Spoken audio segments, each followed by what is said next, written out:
Dan juga Indonesia menjadi kekuatan pasar baru domestik bruto atau yang biasa dikenal dengan PDB di atas 1 triliun dolar Amerika Serikat.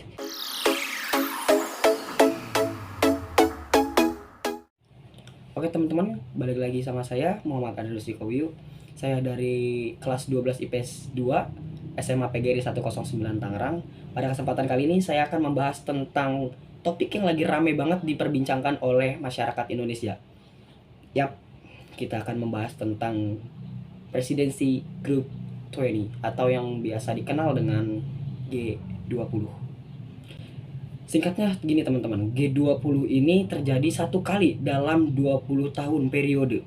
Puncak acara ini adalah konferensi tingkat tinggi atau biasa dikenal dengan KTT G20 yang kemarin diadakan di Bali pada tanggal 15 sampai 16 November 2022. Adapun negara-negara yang tergabung dalam G20, negara-negara yang akan saya cantumkan di sini. Nah, itu dia.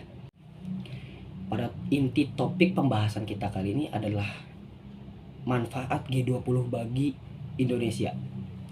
Sebagai presidensi G20, Indonesia memiliki ketahanan ekonomi yang cukup baik, sehingga Indonesia dipercaya oleh internasional untuk menjadi tuan rumah sekaligus penyelenggara kegiatan G20 ini di tengah krisis pandemi COVID-19. Kesempatan ini bisa dimanfaatkan Indonesia untuk memperkenalkan sektor pariwisata, yang dimana kita terkenal banget dengan sektor pariwisatanya. Ada yang namanya Bali, ada yang namanya Raja Ampat, dan masih banyak lagi teman-teman. Dan juga kesempatan kali ini bisa dimanfaatkan untuk pengenalan UMKM yang ada di Indonesia. Itu yang kita bahas yang ada di Indonesia, UMKM dan sektor pariwisata. Dan untuk lebih luasnya lagi, Indonesia bisa menjadi wakil negara-negara berkembang untuk menyampaikan aspirasi, untuk menyalurkan ide-ide, sehingga Indonesia bisa menentukan agenda-agenda apa saja yang akan dibahas supaya dapat menyelesaikan masalah-masalah yang ada di negara-negara berkembang, khususnya dalam sektor ekonomi.